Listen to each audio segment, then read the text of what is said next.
네, 오늘 12월 4일입니다. 금요일입니다. 새벽 예배에 나오시는 우리 성도님들을 환영합니다. 또 축복합니다. 말씀 나누기 전에 먼저 공동 기도 제목 가지고 함께 기도하는 시간 갖도록 하겠습니다. 기도하시겠습니다. 홍석화 집사의 암을 치료해 주십시오. 배옥전 집사의 뇌졸중을 치료해 주십시오. 언어가 회복되고 오른쪽 팔다리에 힘이 생겨나도록 해 주십시오. 과간나 집사의 허리를 치료해 주십시오. 권하자 집사가 다시 걷도록 해 주십시오. 최영승 형제의 어머니의 암을 치료해 주십시오. 김태남 집사를 회복시켜 주십시오. 오기선 어린이의 12월 8일 골수 이식 수술이 성공하게 해 주십시오. 강봉 장로의 임파선암을 치료해 주십시오. 우한 폐렴으로부터 우리를 지켜 주십시오. 예수님의 이름으로 기도합니다. 아멘. 아멘. 오늘 본문의 말씀은 다니엘서 8장 15절에서 27절까지 말씀입니다.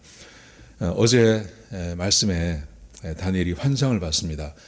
벨사살 왕 3년이 되었을 때, 그러니까 처음 본 환상이 보고 3년이 지난 다음에 똑같은 내용인데 다른 모양의 동물로 나타나는 환상을 봤습니다. 뿔 2개가 달린 숫양을 봤고요. 그리고 염소를 봤습니다. 양과 염소를 봤습니다. 이제 그걸 본 다음에 이게 도대체 무슨 뜻일까 하고 환상을 이렇게 생각하고 있었는데 그때 천사장 가브리엘이 다니엘에게 찾아왔습니다. 자, 우리 같이 한번 말씀을 보시겠습니다. 15절부터 보시겠습니다. 나 다니엘이 이 환상을 보고 그 뜻을 알고자 할 때에 사람 모양 같은 것이 내 앞에 섰고 사람 모양 같은 것이 나타났습니다. 그리고 16절에 보시면요. 내가 들은즉 을레강 두 언덕 사이에서 사람의 목소리가 있어 외쳐 이르되 가브리엘아 이 환상을 이 사람에게 깨닫게 하라 하더니 그 사람 모양 같은 것이 가브리엘 천사였습니다. 천사장이었습니다. 와서 말하기를 이 사람에게 해석을 해주라 그렇게 말했습니다. 그러니까 이것은 이 환상은 다니엘은 혼자의 힘으로는 도저히 알 수 없는 그런 환상이었습니다. 그래서 하나님께서 해석해 주라고 그렇게 말씀을 하셨습니다. 자, 그 다음 17절부터 19절까지 말씀해 보시면 이 천사장을 만난 가브리엘이 어떻게 반응을 하는지를 보여줍니다. 두려워서 땅에 엎드리고 또 깊이 잠이 들고 뭐 이런 모습을 봅니다. 이것은 보통 천사나 아니면 하나님 앞에 사람이 섰을 때 보여지는 그런 반응입니다. 자, 그런데 구체적인 해석을 하기 전에 이 환상의 17절과 18절 말씀해 보시면 19절 말씀해 보시면 이 환상에 대해서 이 가브리엘이 이렇게 말을 합니다. 먼저 한번 보시겠습니까? 17절 하반절에 보시면요. 이렇게 말합니다. 이 환상은 정한 때 끝에 관한 것이니라. 하나님께서 정하신 그 시간에 대한 것이다. 이렇게 먼저 이야기하고 이 이야기를 19절에도 또 똑같이 이야기합니다. 그러니까 2번을 반복을 해서 이야기합니다. 이 일은 하나님께서 정하신 때에 반드시 이루어질 일이다. 이렇게 말씀하세요. 여러분, 우리는 이제 성경을 믿습니다. 그리고 성경을 보면서 우리가 가지고 있는 생각 중에 하나는 성경의 이야기는 성경 이야기 안에 있을 거라고 생각합니다. 그리고 이 성경에 나오는 이야기가 세상에 적용되는 일은 그렇게 흔하지 않다 이렇게 생각하는 경우가 참 많습니다. 그런데 지금 우리 다니엘서에서 보고 있는 이 환상에 대한 이야기는 지금 다니엘이 살고 있는 바벨론 그리고 바벨론 그 다음에 나타나는 파사 페르시아 제국 그리고 헬라 제국 그리고 로마 제국까지의 실제로 역사적인 사건에 대해서 이야기하고 있습니다. 우리가 여기서 주목해 봐야 할 것은 뭐냐 하면 진짜 이 말씀대로 되냐 하는 것입니다. 말씀대로 다 되었습니다. 말씀대로 다 되었는데 오늘 본문이 우리에게 주고 있는 교훈 중에 하나가 하나님께서 말씀하신 것이 성경 안에서만 이루어지는 게 아니라 성경 안에서 뭐 아브라함이나 이삭이나 야곱이나 다윗이나 이런 성경에 기록되어진 어떤 사람들의 삶 속에서만 이루어진 것이 아니라 실제로 하나님께서 말씀하신 것이 세상에서도 똑같이 이루어진다는 것을 우리에게 가르치고 있는 것입니다. 다니엘의 교훈이 있다면 느부갓네살 왕도 그랬고요. 벨사살 왕도 그랬고요. 다니엘서가 주고 있는 교훈이 있다면 이 세상의 왕은 하나님이시고 하나님께서 세상의 사람들에게, 왕들에게 권위를 주기도 하시고 그 왕좌의 자리에서 끌어내리기도 하시고 하나님께서 다 하신다는 것입니다. 이것을 이제 사람들이 믿냐 안 믿냐 하는 것이죠. 그런데 오늘 말씀해 보시면 굉장히 중요한 말씀이 있습니다. 하나님께서 말씀하신 것이 세상에 그대로 이루어짐을 우리에게 보여주고 있는 것입니다. 자, 보십시오. 8장 20절에 보시면 이 가브리엘 천사가 이렇게 해석을 해줍니다. 내가 본 바 두 뿔 가진 순양은 메대와 파사 왕들이요. 그 두 뿔을 가진 순양, 제가 어제 해석을 해드렸습니다. 오늘 거기서 이렇게 천사가 말하는 겁니다. 그거는 앞으로 일어날 메대와 파사에 대한 이야기다. 아주 간단하게 이야기합니다. 그 다음에 21절에 보시면 양 다음에 염소가 등장하죠. 그 염소에 대해서도 이렇게 말을 합니다. 털이 많은 순염소는 곧 헬라 왕이요. 두 눈 사이에 있는 큰 뿔은, 근데 그 어제 말씀해 보시면 이 순염소가 나타나서 순양을 쳐버리지 않습니까? 그래서 그의 뿔을 자르기도 하고 쳐버리고, 그래서 순양이 염소에 의해서 제압당하는 그런 것을 보게 되는 겁니다. 그러면서 말하기를 헬라 왕이요, 헬라가 메대 파사를 정복하는 것을 이야기해 주면서 또 보십시오. 그의 두 눈 사이에 있는 큰 뿔은, 이 순염소 사이에 큰 뿔이 있었는데 그게 뭐냐 하면 그 첫째 왕이다.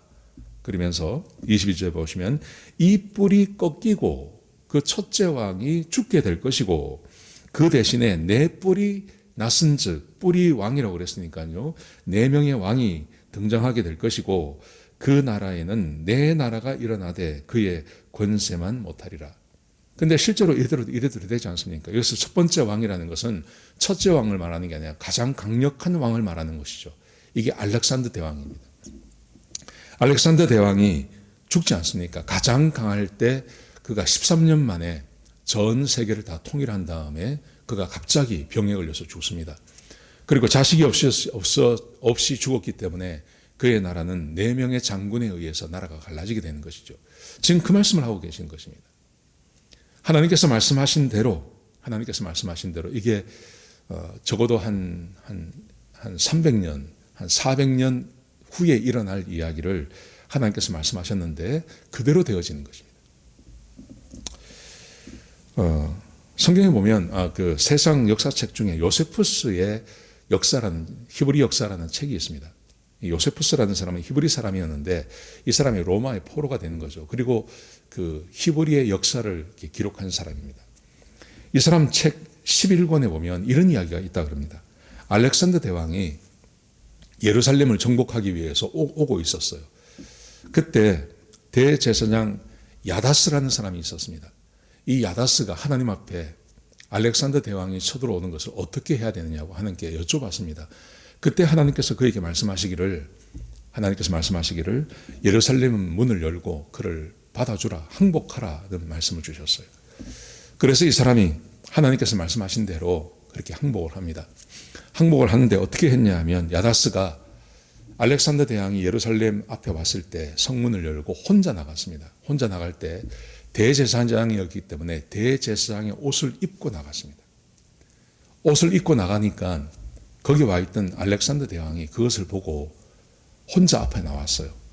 앞으로 나오더니 이 대제사장 앞에 무릎을 꿇는 겁니다. 그리고 인사를 하는 겁니다. 옆에 주변에 있던 장군들이 깜짝 놀랐죠. 이 작은 나라에 왕도 아니고 대제사장이 나왔는데 그 앞에 천하를 호령하는 알렉산더 대왕이 무릎을 꿇고 인사를 하니까 이 사람들이 깜짝 놀랐습니다. 그래서 왜 그렇게 하시냐고 그랬더니 이 알렉산더 대왕이 이렇게 이야기를 했다고 합니다. 자기가 이 아시아 지역, 이 팔레스타인 이 지역을 정복하기 위해서 계획을 짜고 있을 때 자기에게 꿈에 한 사람이 나타났는데 그 사람이 지금 이 사람이 입고 있는 이 옷을 그대로 입고 나타났다는 겁니다. 그러면서 그 사람이 말하기를 동방으로 가서 지금 그 알렉산더 대왕에 비하면 이 팔레스타인 지역은 동쪽이니까요. 이 동쪽 지역을 충분히 정복할 것이고 그리고 전쟁에서 승리할 것이라는 것을 말해 주었다는 겁니다. 그러니까 이 야다스도 굉장히 당황했죠. 자기한테 인사를 하니까요. 그 제국의 황제가. 그래서 이제 맞아들여서 그 사람을 예루살렘 성 안으로 데리고 들어왔습니다. 그리고 어디로 데리고 갔냐 하면 성전으로 데려갔다 그래요. 그리고 성전에 데려가서 하나님 앞에 제사를 드렸습니다. 제사를 드린 다음에 이 야다스 대제사장이 다니엘서를 가지고 왔습니다. 다니엘서를 가지고 와서 지금 오늘 본문의 말씀, 이 8장의 부분, 7장과 8장의 부분을 읽어줬다 그래요. 읽어주면서 하나님께서 300년 전에, 400년 전에 다니엘이라고 하는 사람을 통해서 그때 바벨론의 총리였습니다. 이 사람이, 하나님이 이 사람에게 말씀하셔서 당신의 등장에 대해서, 당신의 제국의 등장에 대해서 미리 다 말씀하셨습니다. 그리고 다니엘서를 읽어주고 해석해 주었다 그래요. 그랬더니 이 알렉산더 대왕이 그 이야기를 듣고 그 유대인들을 보호해주고, 그리고 자기의 나라로 돌아가서도 자기 나라 안에 있는, 제국 안에 있는 또 그 유대인들을 보호해주는 그런 정책을 폈다 그러죠. 하나님께서 말씀하신 것이 세상의 역사책에도 기록되어져 있습니다. 세상 역사책에도 기록되어져 있고 하나님께서 일하시는 것이 사실임을 우리에게 보여주고 있는 겁니다. 자, 그 다음 이야기를 보십시오. 그 다음 이야기를 보면 거기에 한 왕에 대해서 이야기합니다. 한 왕. 자, 23절에 보시면요. 또 이런 예언이 있습니다. 이 내 나라 마지막 때에 반역자들이 가득할 즈음에 한 왕이 일어나리니, 알렉산더의 대왕 헬라가 4개로 갈라집니다. 4개로 갈라지면서, 근데 그때가 어느 때냐 하면 여기 이렇게 되어 있습니다. 반역자들이 가득할 즈음에, 여기서 반역자들이 가득하다는 말은 이스라엘 백성들을 말하는 것입니다. 이스라엘 백성들이 하나님 앞에 범죄하고 죄를 짓는 것을 말하는 것입니다. 조금만 평화가 찾아오면, 조금만 살만해지면 이스라엘 백성들은 여지없이 하나님을 배반했습니다. 그래서 하나님을 배반하는 자들이 이스라엘에 가득할 때, 예루살렘에 가득할 때, 그때 한 왕이 일어나는데, 이 왕이 누구냐 하면 어제도 말씀드린 안티오코스 에피파네스를 말하는 것입니다. 이 안티오코스 에피파네스를 이렇게 말합니다. 이 사람은 얼굴이 뻔뻔하고 속임수가 아주 능한데, 이 사람이 주로 하는 일 중에, 여러 가지 중에 특별히 24절에 보시면 거룩한 백성을 멸할 것이다. 예루살렘을 공격해 온다는 것입니다. 그리고 예루살렘을 공격해서 정복을 하고, 거기서 끝나지 않고 25절에 보시면 만왕의 왕을 대적합니다. 만왕의 왕을 대적한다는 말은 성전을 일부 부숩니다. 주피터 신상을 세워놓습니다. 그리고 매일 드리는 제사를 허락하지 않았습니다. 그리고 율법책을 가져다가 태워버렸습니다. 하나는 만왕의 왕을 대적하는 일을 하게 하는 것입니다. 이 사람이 이런 일을 합니다. 그런데 왜 이런 일이 벌어지냐 하면 이스라엘 백성들이 하나님 앞에 범죄했기 때문에 하나님께서 그렇게 하도록 허락하신다는 것입니다. 자, 그런데 자 보시면 이런 말씀이 있습니다. 25절을 그 하반절에 보시면 이렇게 되어 있습니다. 많은 무리를 멸하며 또 스스로 서서 만왕의 왕을 대적할 것이나 그가 사람의 손으로 말미암지 아니하고 깨지리라. 그가 깨어진다는 말은 그 왕이 죽는다는 말이죠. 근데 사람의 손에 의해서 죽지 않는다는 말입니다. 누구 손에 죽는다는 말입니까? 하나님의 손에 의해서 죽는다고 기록되어져 있습니다. 근데 이 말씀이 그대로 되어집니다. 안티오코스 에피파네스라고 하는 이 왕이 역사의 기록에 보면 이런 기록이 있습니다. 유대인들이 성전에 있는 자기들의 신상 주피터상을 몰아냈어요. 그 소식을 이 안티오코스 에피파네스가 들었습니다. 그 말을 듣고 분노해서 이렇게 말을 합니다. 내가 예루살렘을 공동묘지를 만들어버리겠다. 그리고 출정을 준비했습니다. 출정을 준비하고 있을 때 갑자기 이 사람에게 병이 생겼습니다. 어떤 병이 생겼냐 하면 몸이 썩는 병이 생겼습니다. 백약이 무효했습니다. 아무리 치료를 해도 이 몸이 썩는 이 병이 낫지가 않는 겁니다. 그리고 온몸에서 악취가 나는데 가까이 갈 수 있는 사람이 없었다 그럽니다. 그렇게 고통 중에 있으면서도 이 사람은 내가 몸만 나으면 유대로 가서 예루살렘을 멸망시켜 버릴 거라고 그렇게 이를 갈고 있었습니다. 자, 그런데 그의 친구들이 찾아옵니다. 이 왕의 친구들이 찾아와서 말하기를 당신이 병든 거는 유대교를 모독하고 그리고 유대인들을 죽이겠다고 하는 그것 때문에 지금 이런 병이 생겼다고 이야기를 해줬습니다. 그러자 이 사람이 자기 병 낫고 싶은 욕심에 유대인들에게 편지를 보냅니다. 이렇게 편지를 썼다 그럽니다. 자기가 병이 나으면 유대교에게 유대인들이 자유롭게 신앙생활을 하도록 내가 보장하겠다 하고 편지를 보냈습니다. 자, 그런데 이 사람이 결국은 죽고 맙니다. 병나서 죽고 맙니다. 하나님께서 말씀하신 대로 이루어집니다. 하나님께서 명령하셔서 하나님께서 허용하셔서 이스라엘 백성들이 죄를 짓고 범죄했을 때 이 사람이 등장하죠. 그리고 예루살렘을 공격합니다. 그래서 예루살렘 성전화 안에 주피터 상을 세워서 하나님의 이름을 모독합니다. 그리고 이 사람이 죽게 될 거라고 말씀하셨는데 하나님께서 말씀하신 대로 죽임을 당하는 것입니다. 여러분, 성경에 나와 있는 이 이야기들, 이 예언들의 말씀이 하나도 빠짐없이 그대로 다 이루어지고 있는 것입니다. 여러분, 그러므로 우리가 배울 수 있는 교훈, 이 세상의 왕은 하나님이십니다. 하나님이 세상의 왕이십니다. 그리고 성경에 기록되어져 있는 모든 말씀은 다 그대로 이루어집니다. 하나님께서 우리에게 얼마나 많은 것들을 약속하셨는지 모릅니다. 여러분 기억하십니까? 너희가 내 안에 거하고 내 말이 너희 안에 거하면 무엇이든지 원하는 대로 구하라. 그리하면 이루리라. 나를 사랑하는 자는 내 계명을 지키리니 나를 사랑하는 자는 내 아버지께 사랑을 받을 것이요 나도 그를 사랑하여 그에게 나를 나타내리라. 하나님을 사랑하는 것, 이웃을 사랑하는 것, 이게 얼마나 중요한지 모릅니다. 하나님께서 약속하신 것을 이루시는 하나님, 한 제국을 일으키시고 무너뜨리고 하시는 그 능력의 하나님께서 우리에게 약속하시기를, 하나님이 인간의 몸을 가지고 이 땅에 오셔서 그분이 직접 우리에게 말씀하시기를, 너희가 내 안에 거하고 내 말이 너희 안에 거하면 무엇이든지 원하는 대로 구하라. 그리하면 이루리라. 얼마나 귀한 말씀입니까? 얼마나 심플한 말씀입니까? 여러분, 하나님의 약속의 말씀을 믿고 하나님을 우리의 왕으로 모시고 그렇게 하루하루 살아가는 삶이 얼마나 복된 삶인지 모릅니다.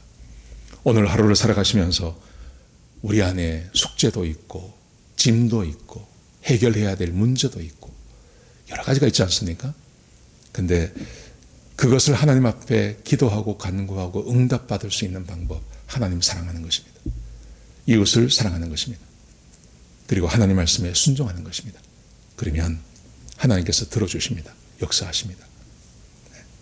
오늘 이 말씀 믿으시고 하루를 보내시는 저와 여러분 되시길 주 이름으로 축복합니다. 기도하시겠습니다. 하나님, 귀한 말씀 주셔서 감사합니다. 하나님께서 말씀하신 것을 반드시 이루시는 하나님의 능력을 찬양합니다. 아버지 하나님, 하나님께서 수백 년 전에 말씀하신 것 다 이루셨습니다. 하나님, 우리에게도 약속을 주셨습니다. 그 약속이 이루어질 줄로 믿습니다. 하나님의 약속을 믿고 하나님의 말씀대로 사는 주의 백성들을 축복하시고 은혜 위에 은혜를 더하시고 약속대로 이루어 주옵소서. 우리가 기도하는 것에 응답해 주시고 하나님의 사랑을 우리 가운데 부어 주옵소서. 그런 하루가 될 수 있도록 인도하여 주시옵소서. 주님 감사합니다. 예수님의 귀하신 이름으로 간절히 기도드렸습니다. 아멘.